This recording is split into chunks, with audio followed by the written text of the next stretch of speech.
En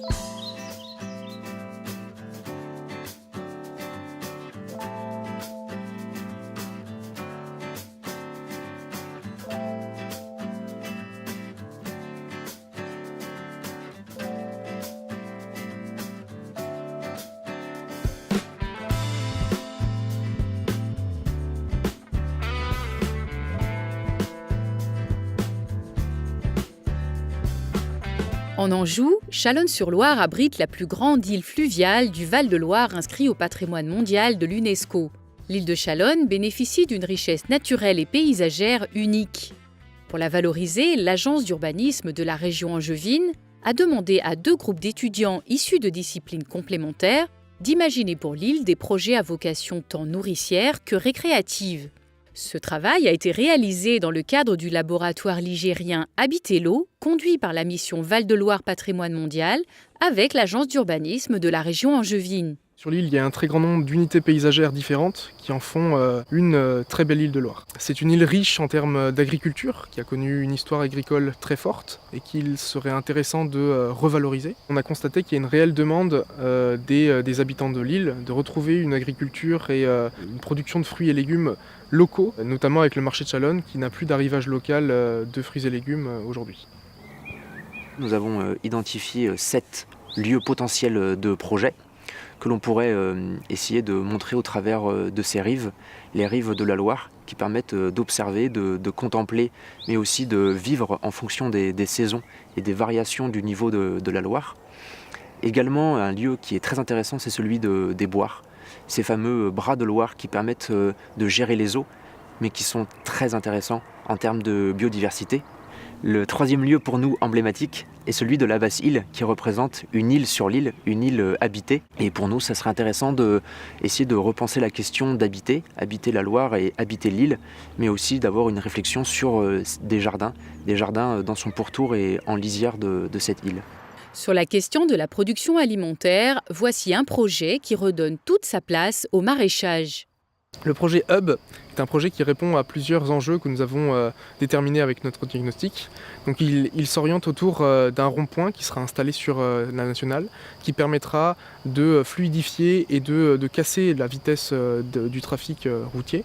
Autour de ce rond-point sera construit des bâtiments permettant l'arrivée de marchés de fruits et légumes, mais également de restaurants. Toute cette économie sera alimentée grâce à un circuit court de parcelles qui sont placées autour de ces bâtiments, parcelles qui pourront être cultivées en maraîchage et en production fruitière. Ce qui m'a vraiment marqué, c'est justement qu'ils ont su bien prendre l'esprit de l'île et pouvoir en sortir des projets très innovants. Je pense au Hub. Beaucoup ne savent même pas qu'ils sont sur une île, et la plus grande île du Maine-et-Loire et de la Loire. Et c'est une façon que les gens s'arrêtent, de faire tout simplement un rond-point, c'est quelque chose de très concret, et autour d'y faire vivre un espace où on pourrait découvrir la biodiversité de l'île, découvrir les richesses et le patrimoine de l'île, mais aussi tout simplement acheter les produits locaux, parce qu'il y a des jardins qui sont là. Alors la maison de la biodiversité, elle s'inspire en fait de l'observatoire de Kawamata à Lavaux-sur-Loire. Donc elle se compose en rez-de-chaussée de la maison de la biodiversité, donc qui met en avant tous les atouts faunistiques, floristiques du territoire. L'étage se compose d'un rooftop qui est pour nous vraiment le cœur du projet, qui le rend vraiment unique puisqu'il permet de prendre de la hauteur, ce qui est complètement exceptionnel sur le territoire. La maison de la biodiversité, elle est située au cœur de l'île, dans un endroit très particulier où il y avait une ancienne boire qui maintenant n'existe plus, qu'il faudrait retrouver.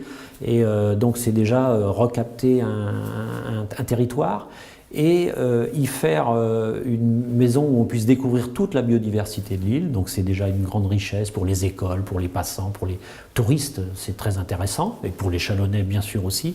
On sera dans la contemplation, dans l'admiration et dans le calme et la quiétude de cette vallée de Loire. Les limites de ce temps très court, c'est vraiment la posture de l'étudiant ou du groupe d'étudiants qui est de l'empathie, de se laisser envahir par le territoire, par les habitants, de rentrer en contact avec des gens de styles très différents, d'âges différents, et puis de proposer une sorte de palette en fait aux gens, dont les personnes, que ce soit le conseil municipal, les habitants, puissent se saisir en commun. Je crois que c'est le travail en commun qui est le plus important, et du coup ils sont aussi eux à se socialiser leur manière à travers ce projet, à cette culture d'une action commune. Je trouve que cette année, sur ce projet-là, ils se sont investis et impliqués, et on a vu qu'ils étaient tous vraiment désireux de produire des résultats utilisables ensuite par le commanditaire, ancrés dans la réalité. Les 2 restitutions ont été très très très bien perçues par les élus. Ils ont trouvé qu'en effet, ils avaient en très peu de temps pris la mesure des qualités de l'île, et que leurs propositions étaient à l'échelle de l'île et à l'échelle du respect qu'il fallait avoir pour cette île. Les élus n'ont pas ce genre d'outils, de bagages qu'on leur offre sur un plateau en disant « Regardez tout ce que vous pourriez faire pour votre commune » et qui ne sont pas toujours des choses qui sont très chères. Et ça, pour des élus, c'est d'une richesse qui est formidable.